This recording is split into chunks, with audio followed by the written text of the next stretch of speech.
Welcome to Amrita kitchen. இன்றைக்கி நம்ம பார்க்க போகிறது வெங்காய தொக்கு. சப்பாத்தி சாதத்துக்கு இட்லி தோசைகள் நல்லா இருக்கும், நல்லா ருசியாகவும் இருக்கும். இப்போது எப்படி செய்கிறதுன்னு பார்க்கலாம். இதற்கு தேவையான பொருட்கள், நான் 1 கிலோ வெங்காயம் எடுத்துருக்கிறதுனால நான் கொஞ்சம் பெரிய பாத்திரமாக எடுத்திருக்கேன்.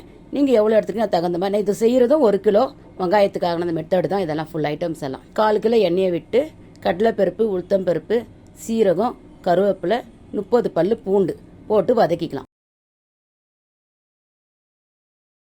கொஞ்சம் கலர் சேஞ்ச் ஆகிறதுக்கு வதக்கி கடலைப்பருப்பு, உளுத்தம் பருப்பு, வெங்காயத்தை போட்டுக்குவோம். தேவைக்கேற்ப உப்பு போட்டு ஒரு 12 காஞ்ச மிளகா, புளி 75 கிராம் புளி போட்டு ஒரு பாதி அளவு வெங்காயம் வதங்கின பிறகு ஆற விட்டு மிக்சியில் பேஸ்ட்டாக அரைச்சிக்குவோம். அதே பாத்திரத்தில் எண்ணெயை விட்டு கடுகு, கடலைப்பருப்பு, உளுத்தம் பருப்பு, கருவேப்பிலை, சிறு பெருங்காயத்தூள் போட்டு வதக்கி அரைத்த விழுது போட்டு வதக்கிக்கலாம்.